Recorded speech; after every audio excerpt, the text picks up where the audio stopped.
A Tale of a Muslim Girl and Her Infidel Lover. A novel by Dr. A.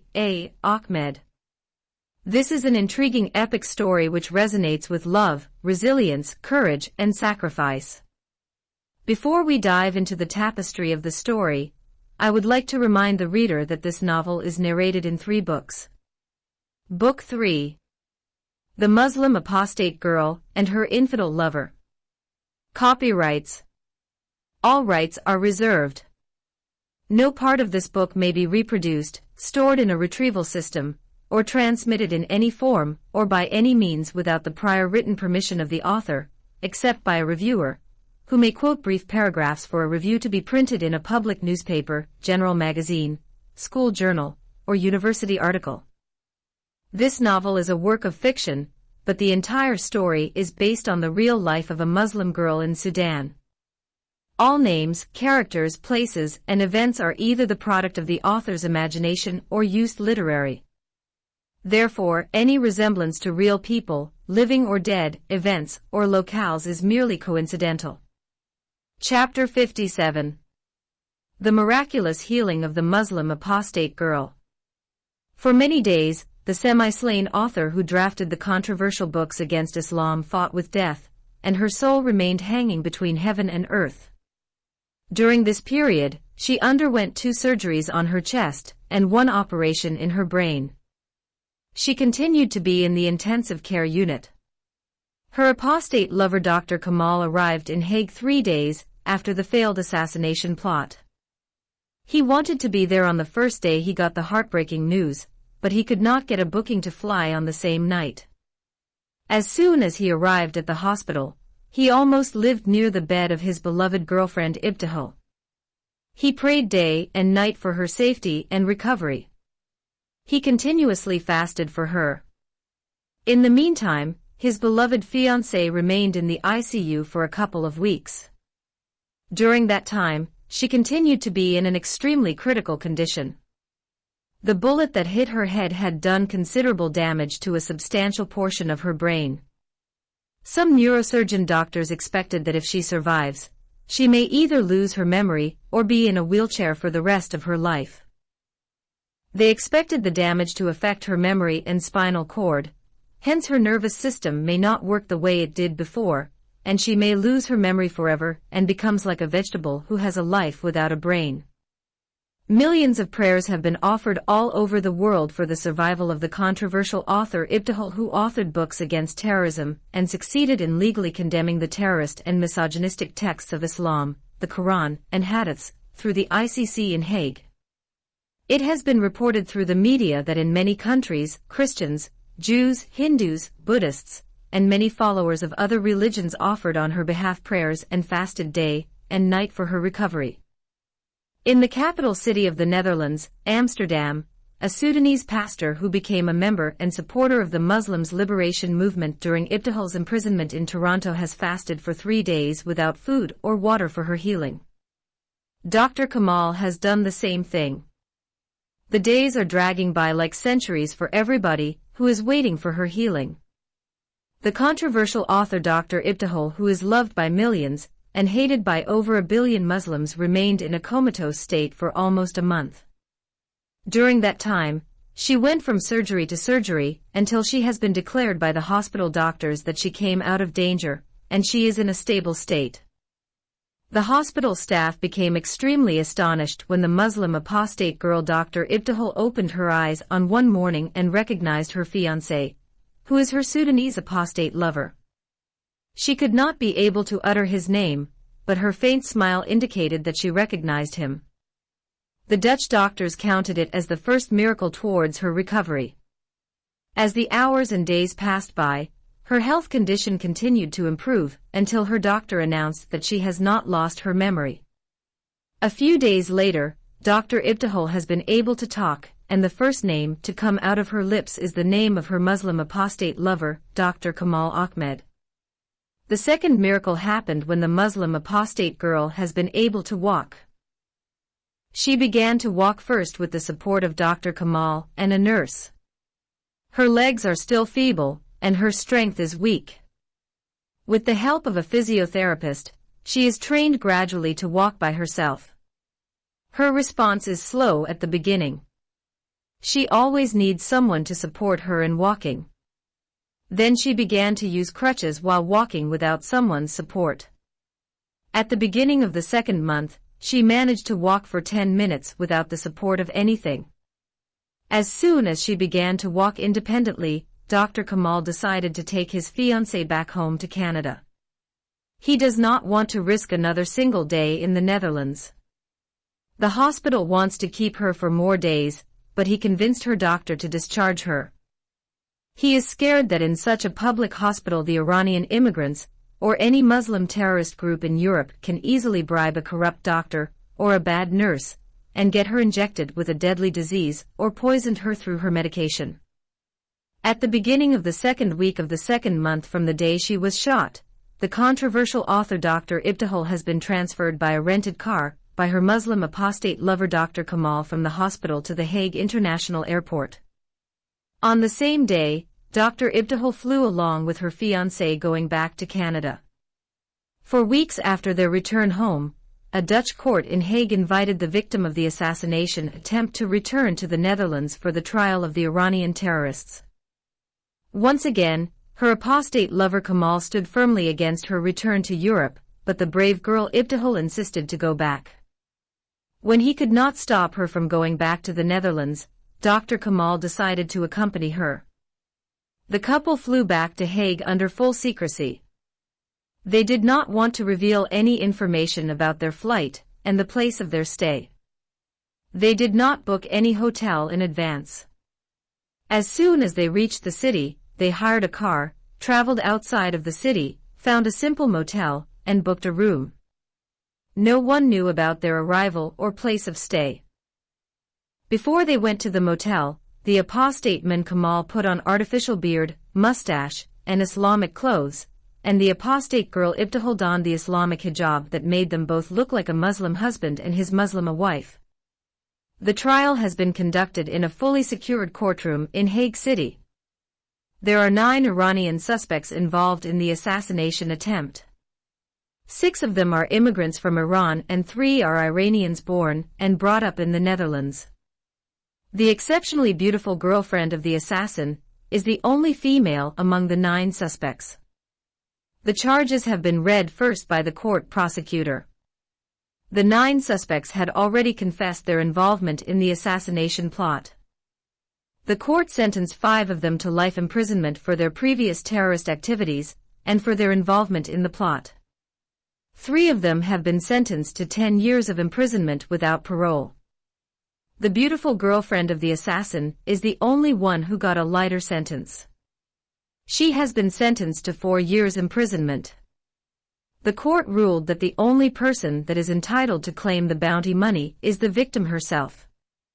Therefore, a couple of days after the trial, the Swiss bank transferred $50 million into the account of the most hated woman by the Muslims. The Islamic Republic of Iran considered the Dutch court and the Swiss bank to have stolen their money and therefore vowed to revenge for such unjustifiable theft. This is the second time the so-called blasphemous Sudanese apostate girl has justly taken the Muslim sums of money, the first $50 million paid to her by the Turkish government as compensation for the physical and sexual abuses she had been subjected to inside Ankara women's prison, and this second time, the $50 million of the Iranian government has been imputed to her bulging bank balance. One day, Muslims who hate her and want to kill her may make her, unintentionally, a billionaire woman. Chapter 58. The honeymoon of the newly wedded lovers. The Muslim apostate girl Ibtihal and the Sudanese apostate man Kamal got married shortly after their return from the Netherlands. Their wedding took place in full secrecy at a 5-star hotel in Toronto. All the directors of the Muslims' liberation movement and their families have been invited for such a beautiful occasion. Their wedding celebration is like one of those wonderful times in our lives that will not be repeated. On the second day, the newly wedded couple flew from Toronto to Hawaii to enjoy their honeymoon. They spent 2 weeks on those wonderful American islands. Dr. Ibtihal authored a small book about the wonderful days she spent with her groom on the sandy beaches of Hawaii. She called her book Hawaii, Islands Without the Fear of Muslim Terrorists. In the book, she described her wonderful honeymoon days on those beautiful islands with her handsome groom, an apostate lover. She said she had never felt secure since the time she forsook Islam until she went to Hawaii with her groom Kamal. On those islands, the lovely bride Ibtihal felt like a bird set free from its cage, and she could fly freely without the fear of being shot dead or rearrested and imprisoned in a cage called a women's prison, as happened to her in Sudan, Turkey, and Canada. The controversial author concluded her book by saying that the world without Islam can be like a big Hawaii. She also mentioned that the world with Islam is like a large country called Somalia or Afghanistan, where every man is a dangerous armed terrorist, and every female is oppressed and abused Muslim, a woman who is covered by the hijab and abaya or burqa. From the most wonderful and secure place on earth, the adventurous Ibtihal decided to travel to the most dangerous place on the globe. Somehow, the lovely bride convinced her handsome groom to take her to the Holy Land.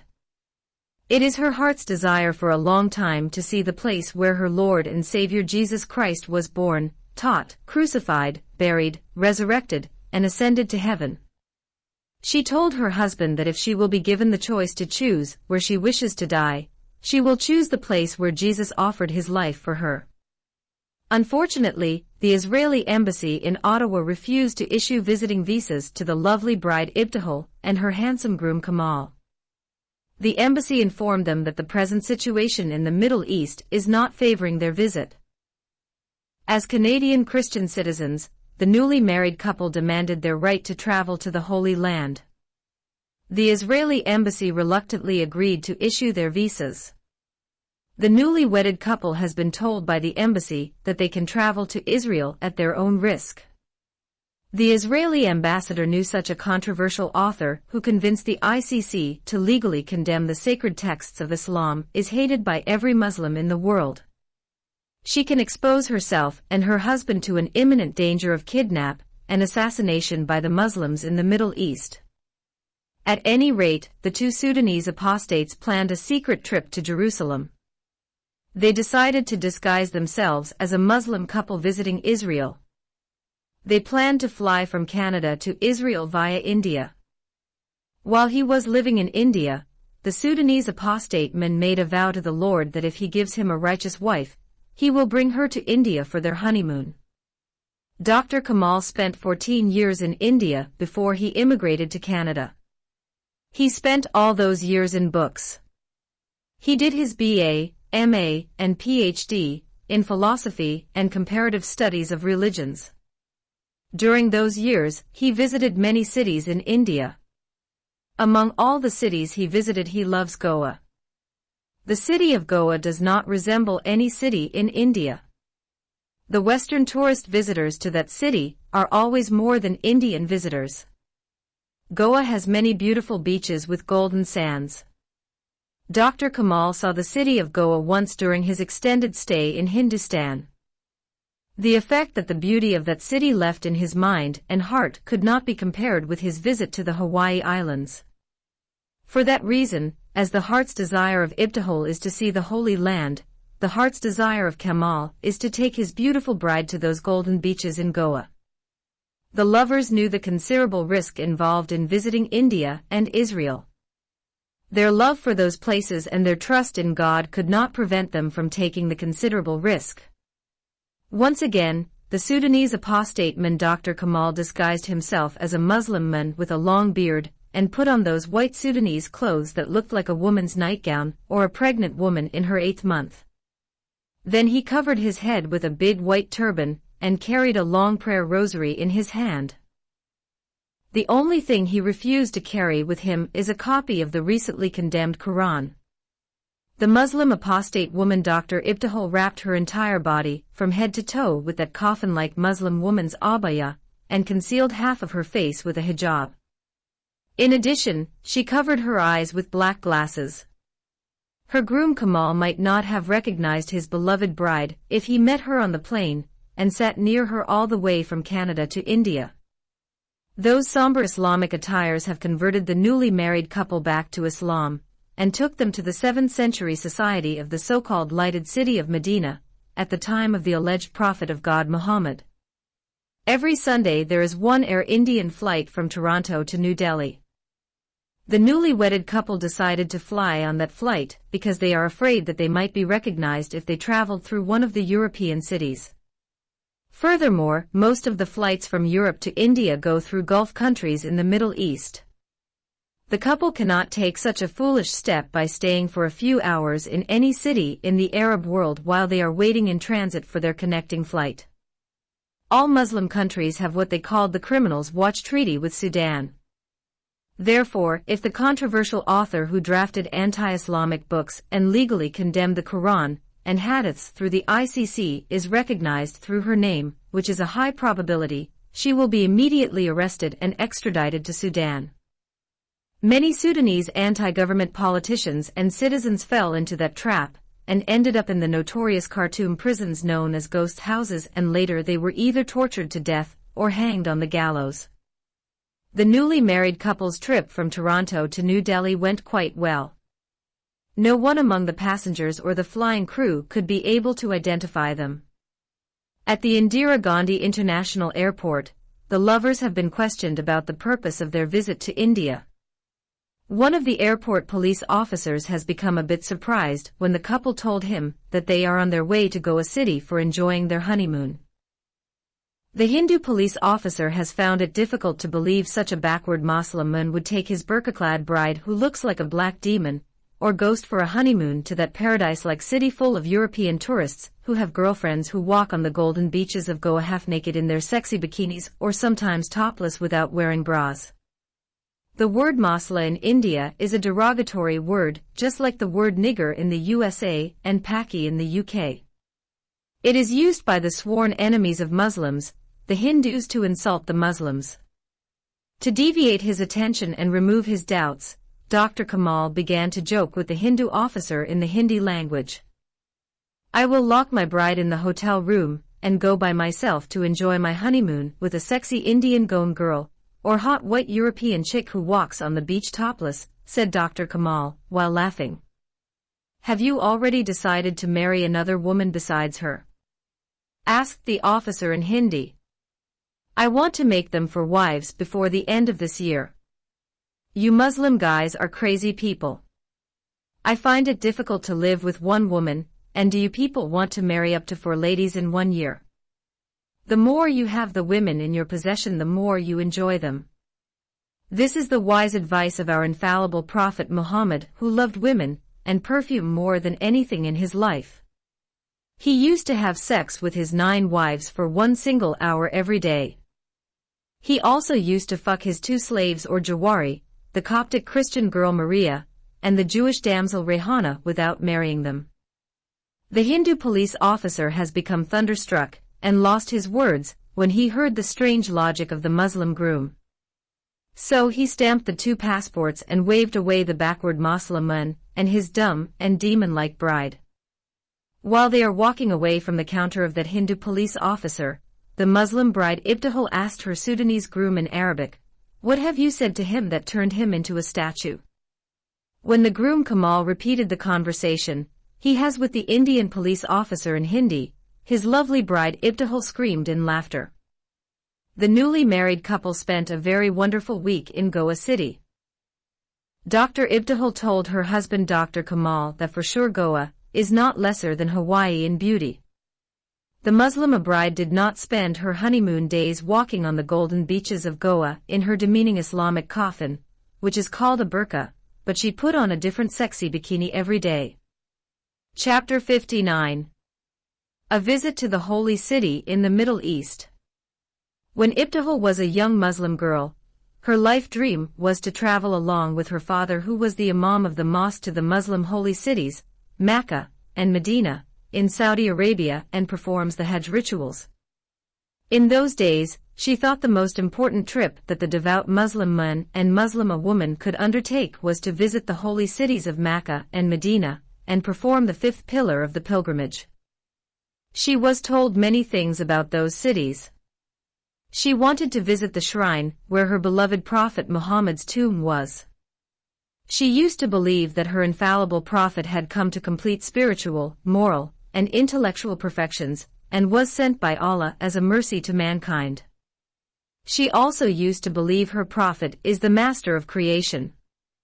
Before him, no one had ever obtained such spiritual, moral, and intellectual perfection. After her conversion from Islam to Christianity, the Muslim apostate girl Ibtihal understood that the alleged prophet of God Muhammad had come to destroy the moral teachings of Jesus Christ which he taught in the Sermon on the Mount and other teachings in his four Gospels of Matthew, Mark, Luke, and John. She also understood that Muhammad was inspired by Satan to destroy humanity through his mujahideen in their jihad war while they were spreading Islam all over the world by the sword. They invaded many non-Muslim countries, killed infidel men, raped their women, enslaved their girls and children, and sold them in the slave markets. The incarnated Son of God Jesus Christ is the only human being who embodied all spiritual, moral, and intellectual perfections. Muhammad gave his followers free license to invade, kill, steal, rape, and convert people to his faith by force. He gave his male followers the right to oppress and abuse their women. Morally, Muhammad was faulty in every viable way. He was a murderer, child abuser, raider, robber, false prophet, and teacher of terror. So Dr. Ibtihal shuddered and felt disgusted when she imagined herself standing in front of the grave of such an antichrist person, who is euphemistically called the infallible prophet of God. After their wonderful honeymoon in Goa, the newly wedded couple took their flight from Bombay to Nicosia in Cyprus. There is no direct flight from India to Israel. The only possibility for the couple is to travel to the Holy Land via Europe. From Nicosia, they got their connecting flight and flew to Jerusalem. The couple thanked God when their plane took off from Cyprus and headed toward Israel. Dr. Ibtihal was worried that in Nicosia, her name might reveal her identity. She kept her Muslim name Ibtihal Taha al-Amin. In all the legal proceedings in her many court trials in Greece, Turkey, Canada, and the Netherlands she was known by that name. Moreover, in all her controversial books she put the author's name as Ibtihal Taha al-Amin. She has never used another name to hide her identity. The couple landed at the Jerusalem International Airport after an exceedingly long trip from India. They are still disguising themselves as a Muslim couple. Unfortunately, that trick could not work at the Jerusalem International Airport. The International Airport Authority has already obtained information from the Israeli Embassy in Canada that the Sudanese controversial writer is coming for a short visit to the Holy Land. The airport authority got annoyed and instead of allowing them inside the city, they placed the couple under arrest for trying to deceive the Israeli police. The media at once has been informed about the arrival and arrest of the controversial author Dr. Ibtihal Taha al-Amin. Her arrival in Jerusalem and her arrest by the Israeli authority are breaking and shocking news for the world. Non-Muslims have become shocked by the foolish steps such a smart woman as Ibtihal has taken. How could she leave the safety of Canada and go to such a terrorist-infested country like Israel, or what the Muslims call Palestine, which has the strongholds of the nastiest terrorist groups in the Middle East such as Hamas, Hezbollah, Palestinian Muslim Brotherhood, the Aqsa Mosque Brigades, among others. The members of the Israeli government have become outraged with the Jerusalem International Airport Police. The government knew that revealing information to the public about the presence of such a controversial author in Israel may lead to many terrorist attacks on innocent civilians. Those members of the Knesset believe the airport police authority was supposed to send out of their country such a woman, who is hated by every Muslim in the world on the earliest available flight. The police authority decided to keep Dr. Ibtihal in detention and restrict her movement. The Israeli law requires that any foreign detainee must be brought to court within 48 hours after his arrest or be released. To avoid being held responsible for detaining a Canadian citizen without charge, the police authority charged Dr. Ibtihal and her husband Dr. Kamal with trying to deceive the International Airport Authority of Jerusalem. Such charges annoyed the members of the Israeli Knesset. The government wanted to send Dr. Ibtihal and her husband out of the country as soon as possible. Detaining them under serious charges of attempting to deceive the police authority can give the Islamic terrorists more time to plan and carry out their deadly attacks on government places. The Jerusalem jails are teeming with Hamas terrorists and other Islamic militants. Such a provocative author can be a prime target for the Islamic radicals in prison. Assassinating her in an Israeli jail for the Palestinian terrorists will be as easy as shooting a fish in a barrel.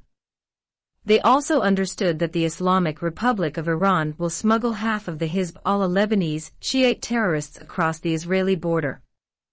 They may even send Hassan Nasrallah himself to make sure such a despicable Sudanese apostate woman should not leave alive from the Middle East as she did before when she was flown secretly out of Baghdad and sent by the infidel American Marines from Iraq to Germany. Even those fanatic Shiites may resurrect from the grave their dangerous leader Qasem Soleimani, who was an Iranian military officer who served in the Islamic Revolutionary Guard Corps, and task him with the assassination of the most hated woman in the Muslim world. Anyhow, the two Sudanese detainees, the controversial author Ibtihal and the Muslim apostate man Dr. Kamal, have been kept in private seclusion. They are treated fairly. They have not been subjected to any torture. When they have been interrogated, they spoke the truth and told the Israeli police that they disguised themselves as Muslims for their protection. The police authority has not accepted their excuses and placed them under detention waiting for trial. After 2 days, the couple stood before an Israeli court. The court adjourned the trial for a few weeks. This first appearance has been done in full secrecy and under tight security. There is a rumor which said that during this period the court contacted the Canadian embassy and consulted it regarding the Sudanese controversial writer. The rumor further said that the Canadian embassy requested the Israeli criminal court to pass its judgment on Dr. Ibtihal and her husband Dr. Kamal, and then transfer them to Canada to serve their sentences. This rumor could not be relied upon because some members of Israeli authority denied it when some foreign journalists questioned them. Some media people were able to trace the rumor to an Arab-Muslim origin. The Israeli jail authority faced many difficulties in keeping the Canadian couple in separate detention. For that reason, the authority requested the Jerusalem Criminal Court to hasten the trial of the couple. Their presence inside the jail itself is a danger because there are Arab guards. The jail authority cannot trust an Arab guard to guard a single hour such a controversial author even if the guard is a Christian girl or a Jewish woman. They knew the woman in question is accused by Iran and other Muslim countries of being used by Israel to author her provocative books and using the ICC to condemn the Islamic to sacred texts, the Holy Quran, and the hadiths of the Prophet Muhammad. They also knew that Arab Christians hate the Jews and their friends more than they hate the devil and his demons. The members of the Knesset knew there is no Arab Christian or Jewish guard who can hesitate for a second to kill the woman who is accused as an Israeli spy or agent. Accordingly, after some intervention from the Knesset members, the Canadian couple has been transferred to a military jail. Fortunately, there is not a single Muslim soldier in the Israeli army. Chapter 60. The Trial of the Lovers in Jerusalem City. The Muslim apostate girl Dr. Ibtihal's desire to visit Israel was fulfilled, but she could not be able to see those holy places where Jesus was born and brought up, lived, taught, crucified, buried, resurrected from the dead, and finally ascended into heaven and is sitting now at the right hand of God the Father. During her stay on the military base, she begged the Israeli authority to allow her to visit those holy places, but her request was denied. She was kept for 2 months in a solitary cell on the military base. During her detention, she was not allowed to see or talk to her husband. Even at the time of her interrogation, she was questioned alone. Dr. Ibtihal was not being beaten or raped as had happened to her in the Ankara jail in Turkey. She was treated justly and without favoritism by the Israeli authorities. The jail authority kept the place of her detention hidden from the media and the date and place of her trial were not disclosed to the public. The trial took place in a private government building located in downtown Jerusalem. The day of the trial had been purposely chosen to be on a Friday, at the time Muslims conducted their public prayer. Moreover, the police authority cleared the 4 roads that led to that building. The Jerusalem Police Authority did everything it could to prevent any terrorist attack on the controversial author. The Sudanese apostate man Dr. Kamal was brought to court an hour before his wife. There were many police officers and secret police in and around the court. Dr. Ibtihal arrived after the judge, the jury, and her lawyer came. The police authority hired private cameramen to videotape the trial for future legal and public reference. The trial was truly short and quick. Dr. Ibtihal and her husband admitted their guilt. Then their lawyer tried to justify the reasons and circumstances that led his clients to pretend to be Muslims. The judge of the criminal court and his jury rejected the justification and sentenced the couple to 6 months of imprisonment. Since the condemned lovers have already spent 2 months and 10 days, their sentence has been reduced to 3 months and 20 days. The prison authority gave the couple the right to choose to spend the rest of their sentence in Israel or Canada. The condemned couple chose to be sent back to their country and spend the rest of their terms in a Canadian prison. When the world came to know about the decision of the Israeli court, there is an objection from Muslims as well as non-Muslims. The Arabs protested that the sentence is so lenient compared to the sentences of those Palestinians who were arrested for smaller crimes than those committed by the 2 main leaders of the anti-Islamic movement, which is euphemistically called the Muslims' Liberation Movement. On the contrary, non-Muslims believe that Dr. Ibtihal and her husband Dr. Kamal acted in good faith when they concealed their true identities and pretended to be Muslims. They did not do that to deceive or smuggle themselves illegally into Israel, as many persecuted Sudanese Muslims do. Those illegal Sudanese aliens were treated as refugees and put in refugee camps. The 2 Sudanese apostates arrived at the Jerusalem International Airport with valid Canadian passports and tourist visas issued to them by the Israeli embassy in Ottawa. The truth of the matter is that every year, thousands of Muslims smuggle themselves into European cities with false papers and false claims, such as being persecuted in their countries for their religious conversion or political affiliation or for being gays and lesbians.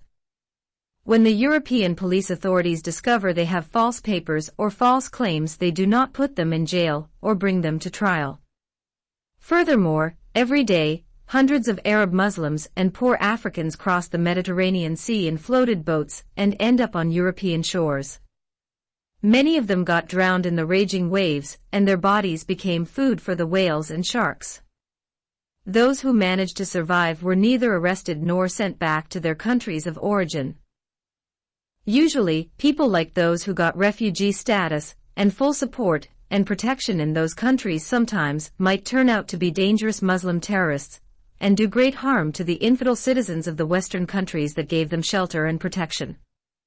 Unless those resettled Muslim refugees are involved in some terrorist activities, the European authorities would treat them like any other citizens and grant them protection and support. Although the Israeli police authority remained alert during those 2 months, still the controversial author Ibtihal's presence in the women's jail led to a few terrorist attacks in the eternal capital city of Israel, Jerusalem, which resulted in the death of innocent people among the civilians and a few police officers and military soldiers. Chapter 61. The Jewish-Arab conflict over the Promised Land.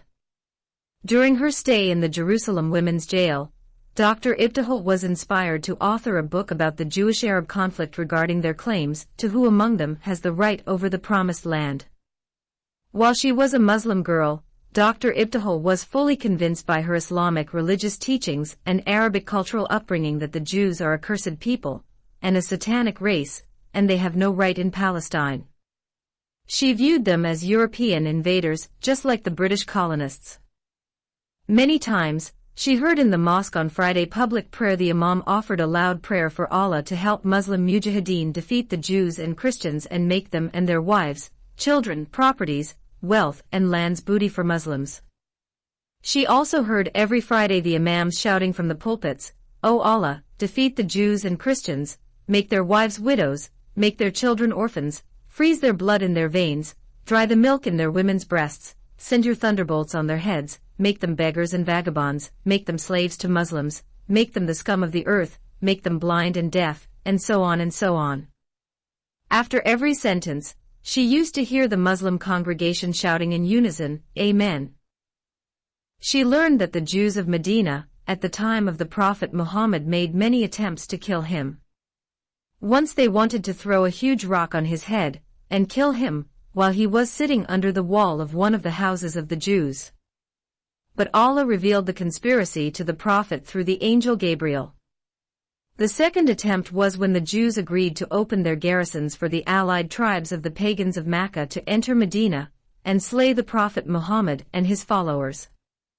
Once again, Allah sent a strong storm and chased the allied troops out of the outskirts of Medina. The third attempt occurred when a Jewish woman called Zainab bint al-Harith hid a deadly poison in the food of the Prophet while he was eating food with his companions in the house of his Jewish wife Safiya. Allah worked a great miracle that day by making the bones speak and informing the Prophet that it had been poisoned. The fourth time, when the Jews told the Prophet Muhammad there was no prophet of God who died before visiting their holy city Jerusalem. They said that because they wanted him to go to their promised land in the Levant and fall in the hands of the Romans and get killed along with his mujahideen. The Prophet believed their words and marched to the Holy Land along with 30,000 Muslim fighters. His advance was blocked by more than 200,000 Roman and Arab soldiers. Fearing for his life, the coward Muhammad cancelled the invasion and fled back to Medina. To hide his cowardness, the Prophet of Islam claimed that Allah has revealed to him the Jewish conspiracy through his angel Gabriel. The Prophet Muhammad promised Muslims that before the last day of judgment they shall kill all the Jews of the world. In that he said, the day of judgment will not come about until Muslims fight the Jews, when the Jew will hide behind stones and trees. The stones and trees will say, "O Muslims, O Abdullah, there is a Jew behind me, come and kill him." Only the Garkad tree, the boxthorn tree, would not do that because it is one of the trees of the Jews, reported jointly by Sahih al-Bukhari and Sahih Muslim.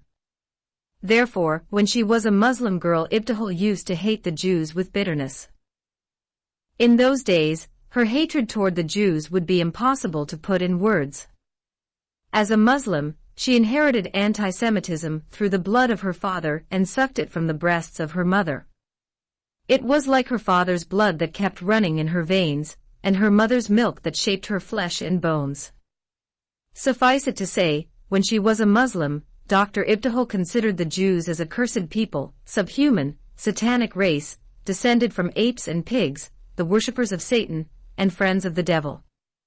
After her conversion from Islam to Christianity, and reading the Old Testament of the Jewish scripture, Dr. Ibtihal began to reflect on those negative teachings she learned about the Jews. Instead of being a satanic race, the Jews have been transformed into Ibtihal's mind into a chosen and blessed nation. As a Christian, she knew the Bible commanded her to bless the Jews and pray for their well-being and prosperity. Regarding the claim that the land belonged to the Arab Palestinians and the Jews are just European invaders, the Sudanese girl Dr. Ibtihal used to believe sincerely in such a false claim. She was taught that the land originally was called Canaan. That land was inhabited by people known as the Canaanites and Philistines. The Arab Palestinians of today are falsely claiming and teaching their kids that they are the descendants of those ancient Canaanites and Philistines. According to her Islamic heritage, which she learned at home from her Muslim family and in school from her teachers, the Jews had never been to that land before. After her conversion from Islam to Christianity and carefully studying the history of that land, the genius writer Dr. Ibtihal discovered that those ancient Philistines were from Greece, specifically from the island Crete, and as such had nothing to do with the Arab Palestinians of today. They spoke a language that is extinct today, but a few words of it were preserved in Jewish, Persian, and Roman writings. Those ancient Philistines adopted Canaanite culture and language. After the Jews came from Egypt under the leadership of Moses and Joshua, they began to conquer some parts of the Canaan lands and occupy them. During the reigns of King David and Solomon, the Jews had their first kingdom, which they named the Kingdom of Israel. The Jews lived in that land for over 1,600 years except for 70 years, when they were taken into the Babylonian captivity by King Nebuchadnezzar. After their 70 years of captivity, the Jews returned to the Promised Land, rebuilt their cities and towns, and lived until the first coming of Jesus Christ. During that period, the Jewish land went under the reign of the Romans who colonized it for a long time. After the Bar Kokhba revolt of the Judeans and the subsequent Roman repression and exile, the Romans renamed the entire district of Judea, Palestina, as a mark of insult to the Jews because the ancient Philistines were the sworn enemies of the children of Israel.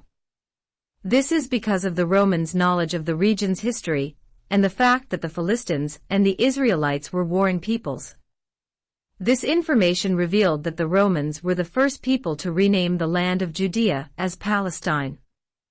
At that time, the Arabs had no significant presence in the region. The same source informed us that the Muslim conquest brought Arabs to the region in 636 AD during the Caliph Omar ibn al-Khattab.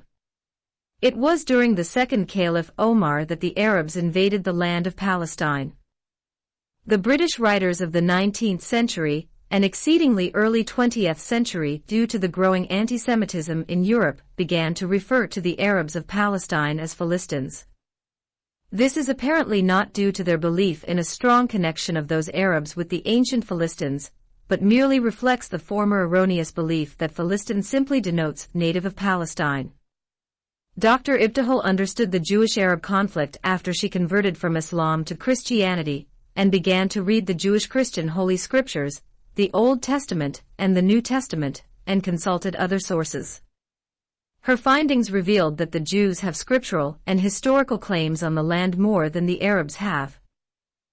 The so-called Palestinians today are the descendants of the Arab invaders who invaded the Promised Land through the sword in the 7th century AD, and as such, they have neither right on the Jewish land nor have any relation with the ancient Philistines who were Europeans who immigrated from an island in Greece called Crete, and occupied the land of Canaan before the Jews took it at the time of Moses and Joshua. Today, Crete is the largest and most populous of the Greek islands, the 88th largest island in the world, and the 5th largest island in the Mediterranean Sea, after Sicily, Sardinia, Cyprus, and Corsica. Crete rests approximately 160 kilometers, 99 miles, south of the Greek mainland.